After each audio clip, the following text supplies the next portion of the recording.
الحمد لله نحمده ونصلي ونسلم على رسوله الكريم وعلى آله وصحبه أجمعين.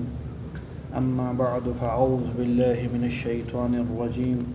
بسم الله الرحمن الرحيم.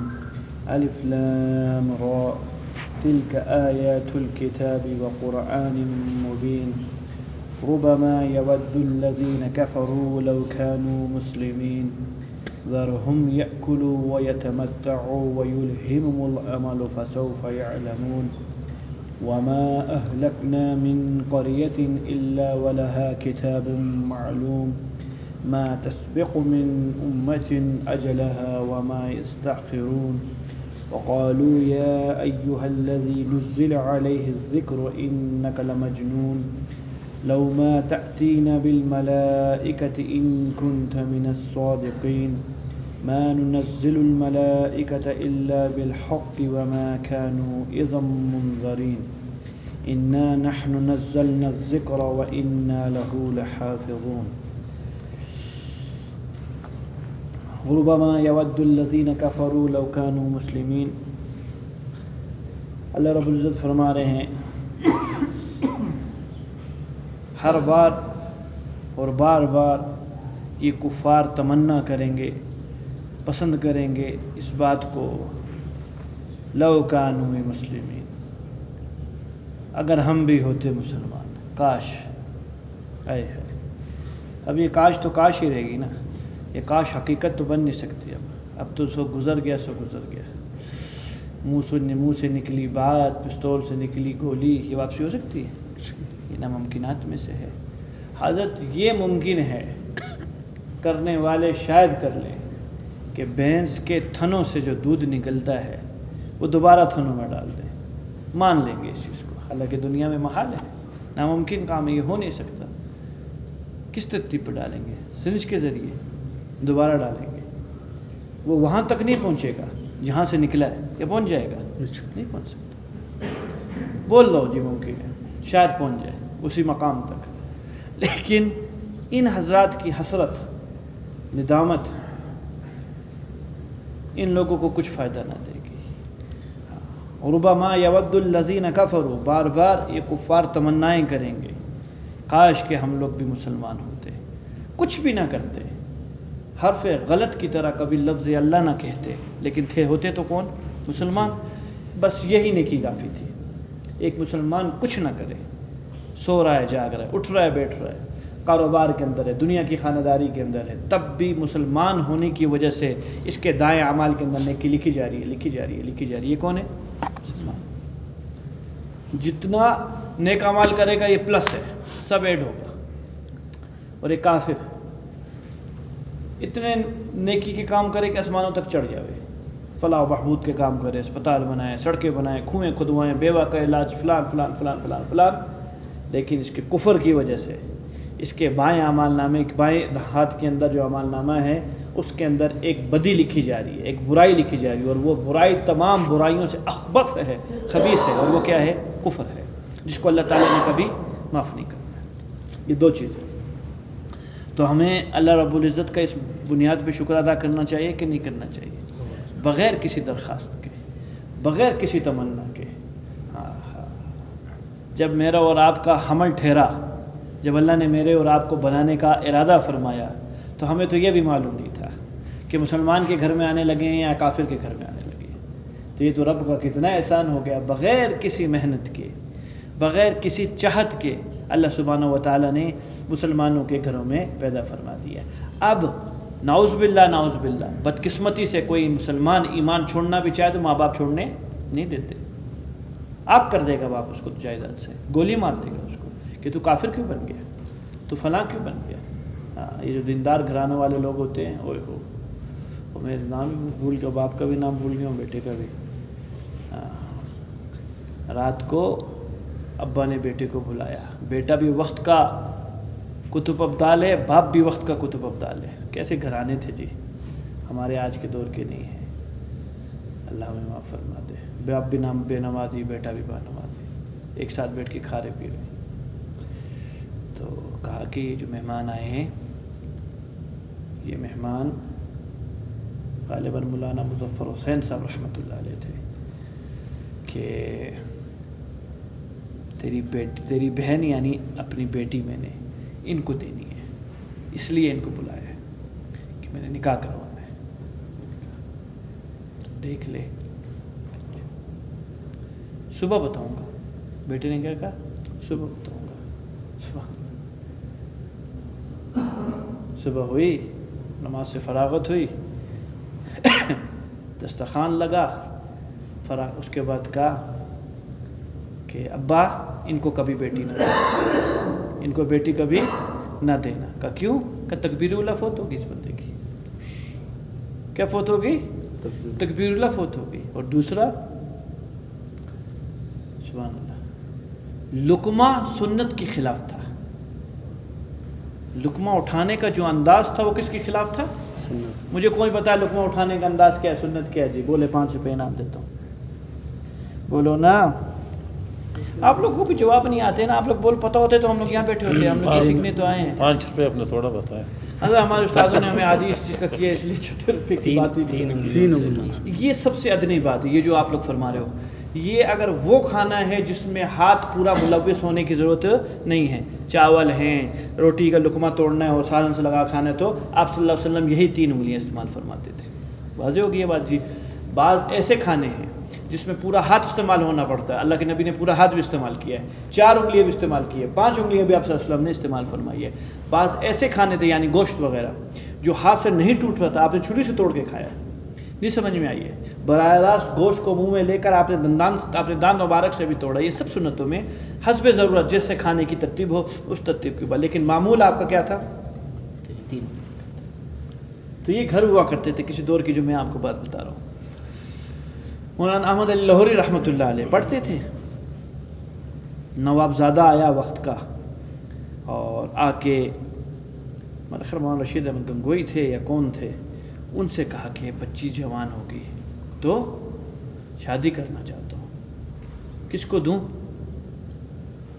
ایسے نگاہ پھیلائی جس طرح آپ میرے سامنے بیٹھے ہوئے ایسے طلبہ تھے، کہا احمد علی کو دیتے، احمد علی لاہوری کو دیتے۔ حضرت کی حالت کیا ہے؟ حضرت جی اپنی قمیض بھی نہیں ہے جو ذاتی ہوئے، اپنی قمیض بھی نہیں ہے، گھر اور محلات اور بینک بیلنس اور پرائز بانڈ اور فلان اور ڈھینگ، یہ سب الگ چیزیں ہیں، اپنی ذاتی قمیض بھی نہیں ہے کہ یہ ہو، یہ بھی کسی کی ہے۔ بتایا استاد نے، تیاری کر لے۔ کیا کرنے لگے؟ کہا شادی کل تیرا شام کو نکاح ہے۔ وہ ہاں، تو یہ کپڑے مپڑے صاف کر اپنے، دھوئی قمیض یہی دھوئی کہ صبح پہننا ہے، قمیض صبح پہننی ہے۔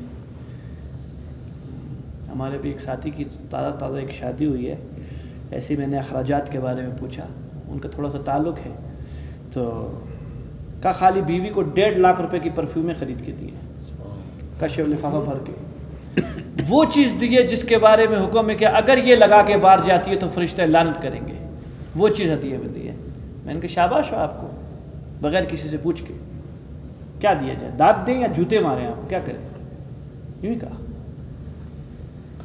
تو محمد علی لاہور رحمۃ اللہ علیہ سے نے قمیض دھوئی، او اللہ کی شان، بارش ایسی ہے کہ رکتی نہیں ہے، جو غریب دھلی تھی قمیض وہ سوکھی ہی نہ، اب بس کیا کریں، ابھی ویسے ہی پہنے، ابھی ننگے تو جا نہیں سکتے تھے کہ بغیر قمیض کے جائیں، بس وہ گیلی قمیض زیب تن کی ہے اور تشریف لے گئے۔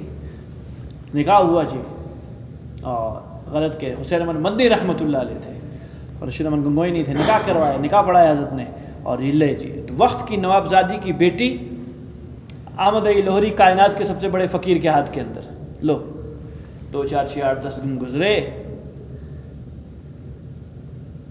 بیٹی سسرال اپنے ماں باپ کے گھر گئی، ابا نے پوچھا کیسے پایا احمد علی کو؟ شیخ یہ تو یہ ہمارے ایک ستون نہیں، یہ تو بہت بڑی جگہ ہے، جھونپڑی تھی، جھونپڑی جہاں رہتے تھے، وہ مدرسے کے اندر ہی حضرت کو خیمہ ڈال دیا کہ یہیں شب زفاف بنا لو، چلو۔ کیسے پایا؟ کہا سنا تھا کہ کوئی اللہ نے جنت بنائی ہوئی ہے، کہاں؟ کہا میں نے دنیا میں دیکھ لی۔ بیوی کیا کہہ رہی ہے؟ لڑکی، میں نے سنا تھا لوگوں سے کہ اللہ نے کوئی جنت بنائی ہوئی ہے اور ایمان کے بعد مرنے کے بعد جنت دیں گے، اللہ نے مجھے دنیا میں دے دی ہے، میں جو اس کے ساتھ رہ رہی ہوں وہ دنیا میں نہیں رہ رہی ہوں، میں جنت میں رہ رہی ہوں۔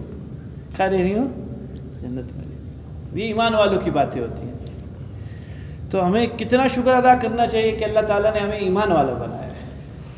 ایمان. یہ کب کب یاد کریں گے؟ اللہ فرما رہے ربما یود الذین کفروا، بار بار یہ کفار لوگ تمنائیں کریں گے. یہ بار بار کب ہے؟ حضرت جی سزا ایک نہیں رہنی، سزائیں تبدیل ہونی ہے. کبھی ایک، تھوڑی دیر کے بعد دوسری، تیسری، چوتھی. ہر سزا پچھلی سزا سے کہیں گنا سخت، اس سے اگلی سزا پچھلی سزا سے کہیں گنا سخت. یوں سزائیں بڑھتی جائیں گی. جب جب سزائیں تبدیل ہوں گی اور اضافہ ہوگا تکلیف کے اندر، تب تب تمنا کریں گے کافر لوگ. کیا؟ لو کانوا مسلمین، اگر ہم بھی ہوتے مسلمان تو کتنا اچھا ہوتا. اللہ کے نبی علیہ الصلوۃ والسلام کو خطاب ہے. نبی جی ذرہم یأکلوا ویتمتعوا، ان کو اس دنیا کے اندر مستی کرنے دیجئے، چھوڑ دیجئے، پریشان نہ ہوئے. ذرہم، چھوڑ دیجئے ان لوگوں کو، کھائیں پئیں اور ویتمتعوا، اور خوب عیاشی کریں، خوب عیاشی کریں. یہ دنیاوی زندگی چند دن کی زندگی ہے. وَيُلْهِمُمُ الْعَمَلُ فَسَوْفَ يَعْلَمُونَ، اور خیالی منصوبے بناتے رہیں. یہ پتہ کیا چلا؟ جس کی زندگی کا مطمع نظر صرف خوراک ہے، اچھا کھا لوں، اچھا پہن لوں، اچھا پی لوں، اچھی جگہ رہ لوں، اچھی سواری کا بندوبست کر لوں، بس اچھا اچھا اچھا اچھا. دنیاوی زندگی کی اس کی جو سارا مقصد ہے وہ دنیاوی ضروریات ہے، کھانا پینا، اور اسی کے لیے خیالی منصوبے بنانا. خوب سے خوب کا یہ مسلمان ہو نہیں سکتا. آخرت سے بے فکر ہو کر، موت سے بے فکر ہو کر کوئی آدمی صرف دنیا کے لیے اپنے آپ کو وقف کر دے، فرمائے یہ مسلمان کی خاصیت نہیں ہے. مسلمان بھی اپنی ضرورت کا انتظام کرتا ہے، مسلمان بھی اپنی معاش کا انتظام کرتا ہے، مسلمان بھی اپنی بیوی بچوں کی ضروریات کا انتظام کرتا ہے، لیکن آخرت کو مد نظر رکھ کر کرتا ہے. کیا مطلب؟ وہاں لپکے گا جہاں حلال ہوگا، وہاں ہرگز نہیں لپکے گا جہاں حرام ہوگا. یہ ہے آخرت کو مد نظر رکھنا. اور دوسرا بندہ ہیں کون؟ ابھی میرے کو درمیان میں بات یاد آ گئی. ہیں ہم اشرف المخلوق، کیا کہتے ہیں؟ اور مثالیں کس کی دیتے ہیں؟ کتوں کی دوں؟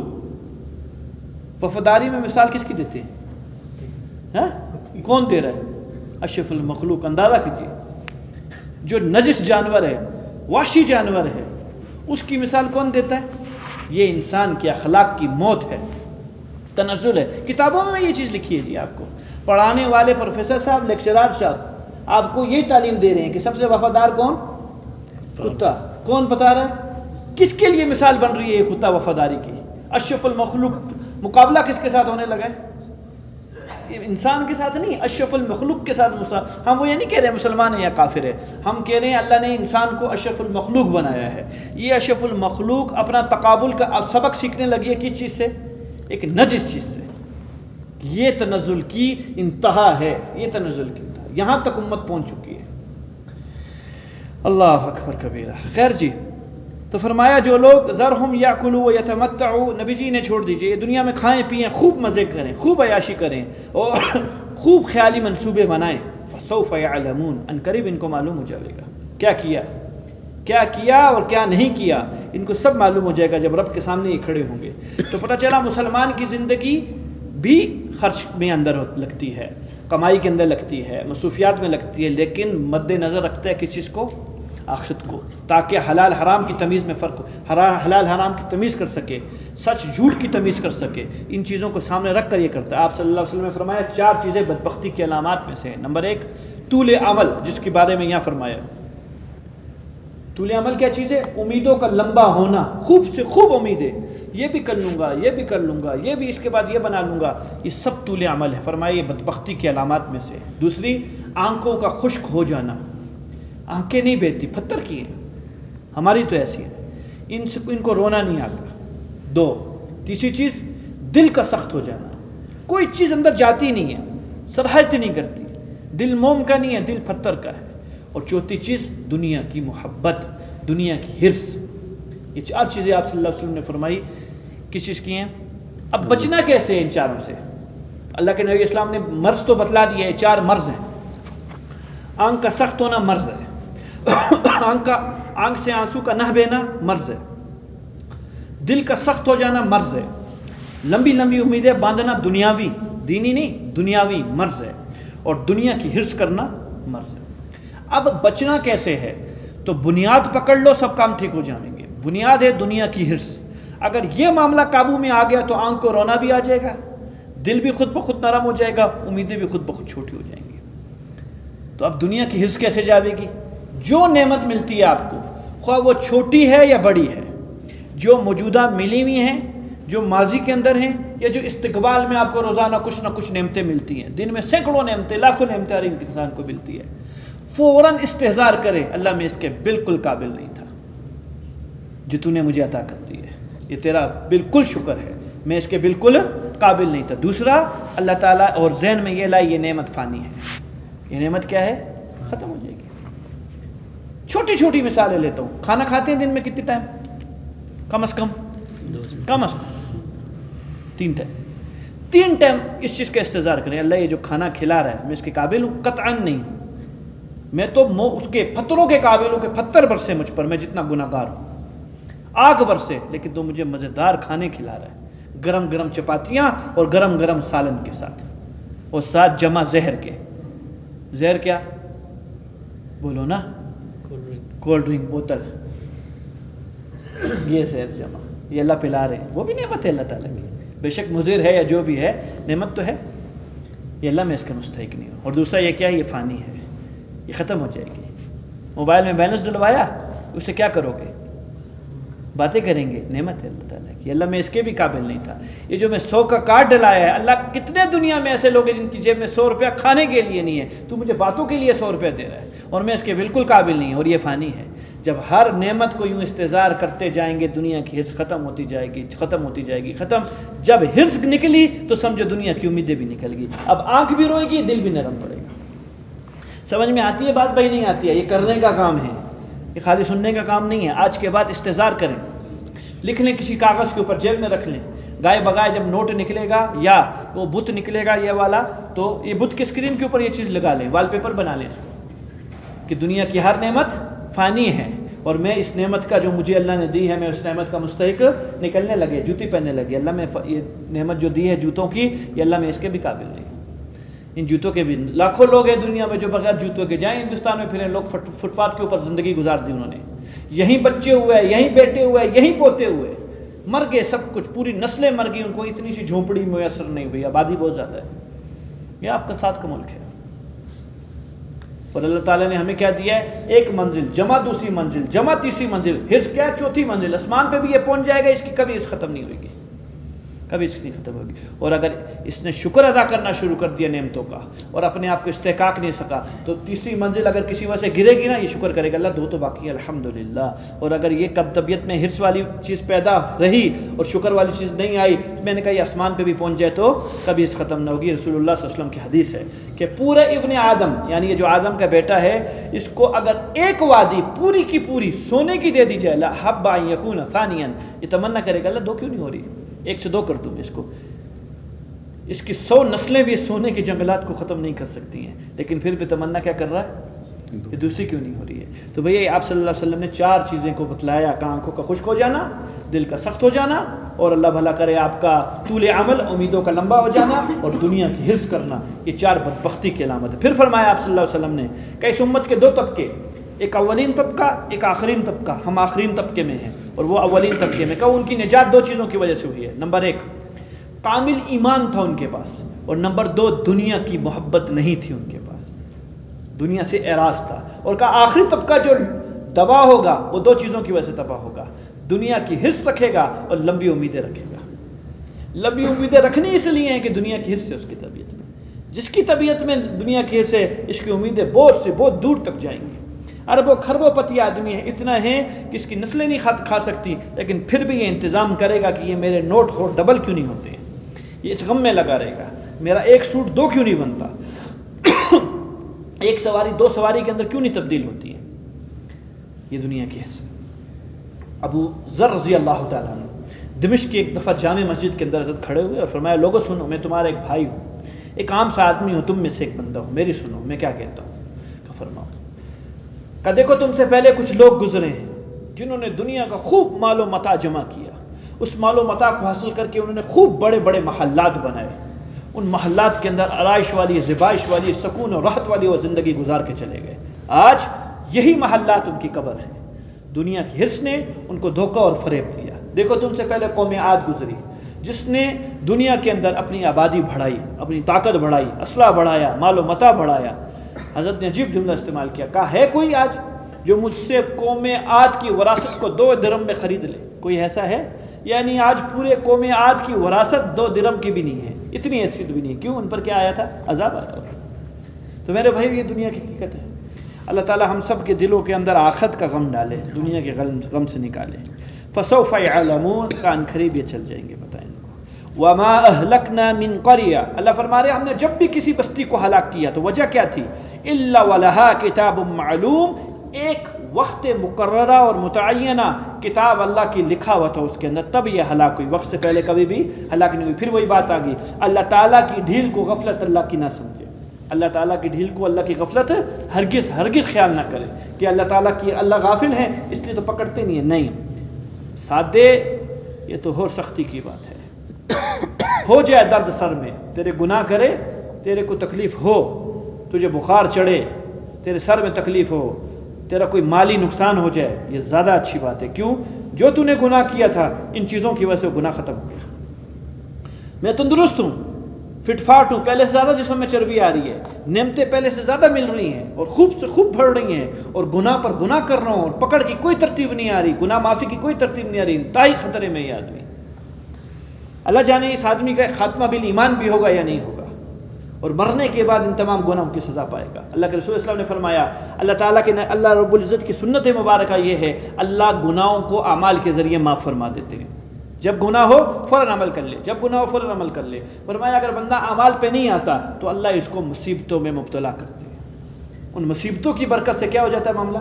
گناہ معاف ہو جاتے ہیں. اعمال بھی نہیں کر رہا، مصیبتیں بھی نہیں آ رہی ہیں، یہ خطرے میں ہے، یہ نہ بچے، کیونکہ کوئی چیز بن ہی نہیں رہی سبب جس کی وجہ سے اعمال، اس کے گناہ معاف ہو جائیں. فرمایا ہم نے جب بھی کسی کو ہلاک کیا ہے تو ایک وقت معلوم کے اندر عطا کیا، جو اللہ کی کتاب کے اندر لکھی ہوئی تھی. یہ وقت ما تسبق من امت اجلها وما يستاخرون، کسی امت پر بھی، کسی جماعت پر بھی جو ان کی پکڑ کا وقت ہے، نہ پہلے آ سکتا ہے نہ بعد میں، نہ ہٹ سکتا ہے نہ پہلے آ سکتا ہے. ایک وقت مقرر ہے.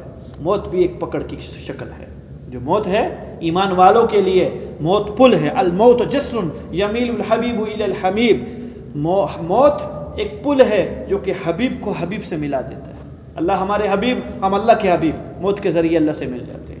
اور خدا نہ خواستہ اگر معاملہ اس کے برعکس ہے، اللہ خوش نہیں ہے اس آدمی سے اور یہ اللہ سے ملنا خوش نہیں ہے، تو گویا ایک موت ایک قسم کی پکڑ ہے جس کی وجہ سے اللہ اس کو پکڑیں گے. اب چھوٹے بڑے کا حساب اس سے لیں گے.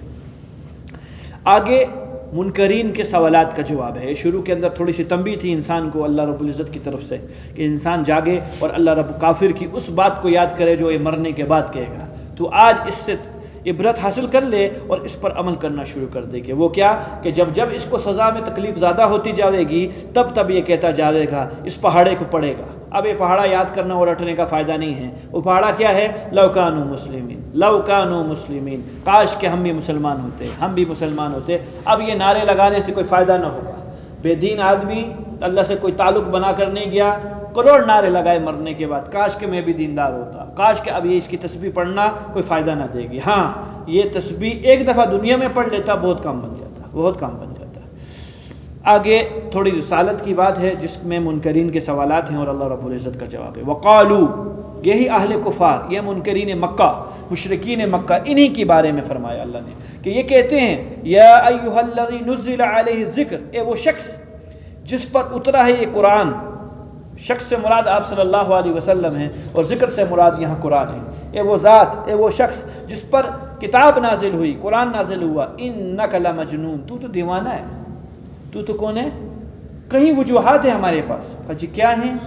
بعض کہتے تھے کوئی اجمی آدمی ہے نجومی ٹائپ کا، وہ آتا ہے یمن سے، ان کو آ کے یہ باتیں پڑھا کے چلا جاتا ہے. یہ جو قرآن ہے یہ وہاں سے سیکھتا ہے.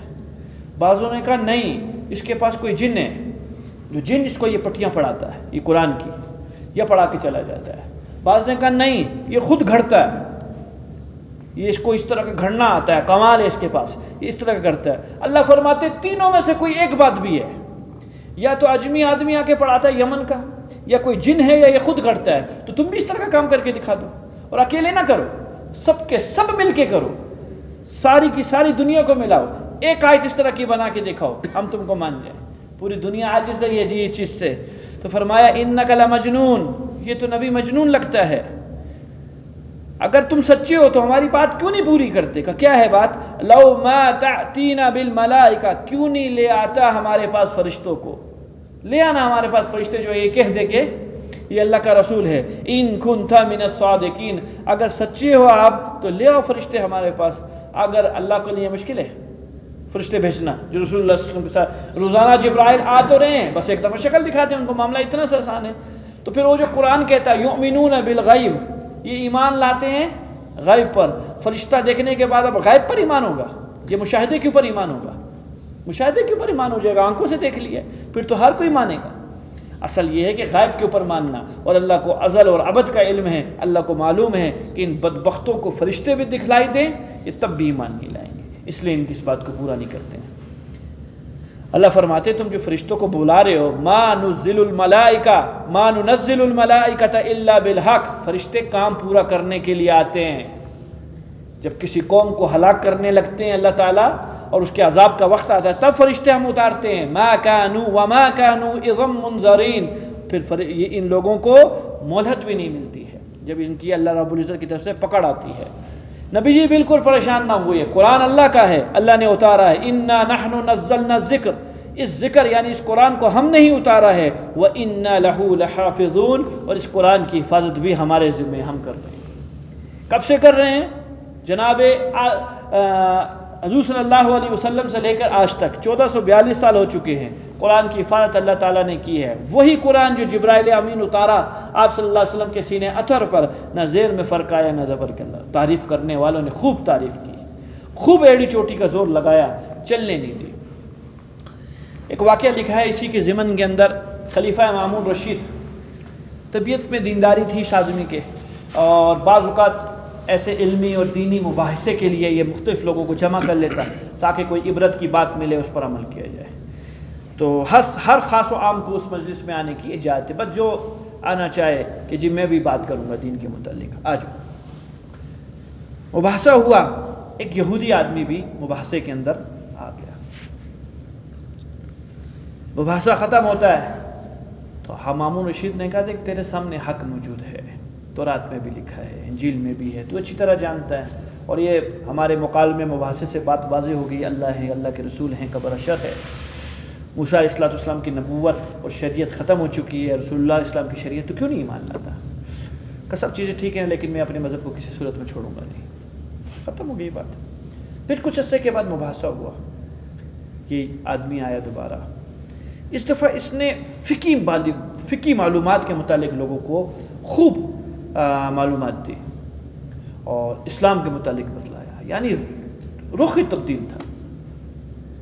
پہلے آیا تھا یہود کی فیور کر رہا تھا، اب دوبارہ جب آیا تو پورا اسلام کو پڑھ کے آیا ہے، اسلام کی فیور کرتا ہے، اسلام یوں ہے، اسلام یوں ہے. اس میں اس نے اپنے مذہب کی بھی نفی کی بار بار کہ یہود ختم ہو چکا ہے، یہود حق مذہب نہیں ہے، اسلام حق مذہب ہے. بات ختم ہوئی، اس کو بلایا کہ کیسے؟ کہا میں مسلمان ہو گیا. بہت اچھی بات ہے، ہوا کیسے؟ کہ بس ایک میری عقل نے ایک چیز کی کہ میں نے مختلف مذاہب کو پڑھا، یہود کو بھی پڑھا، عیسائی کو بھی پڑھا، مسلمانوں کو بھی پڑھا، پھر ان کو آزمایا تو اسلام کے علاوہ دونوں جگہ بکی ہوئی مال نظر آیا. کہ وہ کیسے؟ کہ میں نے تورات میں عمدہ خطاط ہوں، خطاطی کر سکتا ہوں، خوبصورت لکھ سکتا ہوں. میں نے تورات کا ایک نسخہ خوبصورت تیار کیا، اعلیٰ. بہت سی جگہوں پر تحریف کی اپنی طرف سے، کہاں سے کہاں لفظ کو بنا دیا، مطلب کیا بن رہا تھا کیا بنا دیا، فلان کر دیا، ڈھینگ کر دیا. میں ان کی بیعہ، یہود کے اس کو کہتے ہیں کیا نام ہے، گرجا گھر کو، عبادت خانے کو، ان میں گیا. ان کے بڑے بڑے پادری بیٹھے ہوئے تھے، راہب بیٹھے ہوئے تھے، ان کو میں نے نسخہ پیش کیا. میں نے اس نسخے کو دیکھا، پڑھا، بہت خوبی، اس میں میری تحریفات تھی، غلط تھا، جو اصل نسخہ تھا وہ نہیں تھا، یہ میں نے بنایا ہوا تھا. انہوں نے مجھے مہنگے داموں میں سے خرید لیا، پسند آ گیا، واہ واہ دے دیجیے. کہ پھر میں نے اسی طرح کی ایک انجیل تیار کی جس میں بہت سی جگہ تحریفات کی، اور میں کنیسہ گیا یہ ان کے چرچ میں، ہندوؤں کے، عیسائیوں کے، اور وہاں جا کے راہبوں کو دیا. انہوں نے بھی بڑی خوشی سے پسند کیا اور بڑے مہنگوں داموں میرا نسخہ بکا. پھر میں نے کہا قرآن اٹھایا میں نے، اور قرآن میں نے مختلف جگہوں پہ تحریف کی. من کی جگہ فا لگایا، فا کی جگہ ثم لگایا، کہیں معنی کیا بنایا، کہیں معنی کیا بنایا، اور مسلمانوں کے بڑے علماء کے پاس میں گیا اور ان کے سامنے نسخہ رکھا، کہ مجھے ٹکا بھی نہیں دیا انہوں نے، وہ خریدا ہی نہیں مجھ سے، کہا یہ جو ہمارا قرآن ہے ہی نہیں، یہ تحریف شدہ قرآن ہے، یہ قرآن ہمارا نہیں ہے، ہمارا قرآن دوسرا ہے، کہ میں سمجھ گیا، یہ جو قوم ہے، یہ کتاب جو ہے یہ بکی ہوئی کتاب نہیں ہے، یہ اصل دین ہے، باقی بکا ہوا دین ہے، اس وجہ سے میں کیا ہو گیا، مسلمان ہو گیا۔ کسی نے اسی طرح کی ایک عام سی بات کی تھی، بات تو ایک جہلانہ تھی لیکن وہ کوئی علمی بات نہیں تھی، اس پر توحید کو ثابت نہیں کر سکتے، لیکن ہوئی توحید یہاں بھی ثابت۔ وہ کیسے؟ کہ کسی گرجا گھر والے نے، بت پرست نے، یا کسی نے بھی، عیسائی نے، یہودی نے مسلمانوں کو اس بات کا تانا دیا، کتابوں میں غالباً کہیں میری نگاہ سے ایک بات گزری ہے کہ تم کیا ہے ہر سال دسمبر کرواتے ہو مسجدوں میں اپنی، خراب ہو جاتی ہیں، ہمارے دیکھو گرجا گھر قدیم سے قدیم ہے، بہترین چل رہا نظام، کوئی نہیں ضرورت ہوتی ہے۔ تو اس مولوی صاحب تھے یا جو ساتھی تھے، جو بھی تھے، نمازی صاحب تھے، انہوں نے کہا مجھے اپنے گرجا گھر ایک دفعہ لے کے تو جا، لے کر گیا، اس نے وہاں جا کے ایک مرتبہ تکبیر پڑھی، اللہ اکبر، تو زلزلہ آ گیا گرجے میں، 2 سے 12 وہ گرنے کے قریب ہو گیا، کہنا اور نہ کہنا یہ ہمارا گرجا گر جائے گا، کہ ہماری مسجدوں میں سینکڑوں مرتبہ دن میں تکبیر کہی جاتی ہے اور کھڑی ہیں اپنی جگہ کے اوپر، تیرا گرجا ایک تکبیر کو نہیں برداشت کر سکا اور گرنے کے قابل ہو چکا۔ خیر یہ دنیاوی ایک بنائی ہوئی بات ہو سکتی ہے، مفروضہ ہو سکتا ہے، بہرحال تو قرآن کی حفاظت اللہ رب العزت نے لی ہے، اللہ کریں گے، اس پہ بہت سی تفصیل ہے، زندگی لی اللہ نے چاہا تو کل انشاءاللہ آپ کے سامنے عرض کریں گے۔ اللهم صل على محمد وعلى آل محمد وبارك وسلم، ربنا آتنا في الدنيا حسنة وفي الآخرة حسنة وقنا عذاب النار، آمین برحمتک۔ اللہ آپ کا بیٹھنا قبول فرمائے، جزاک اللہ خیر۔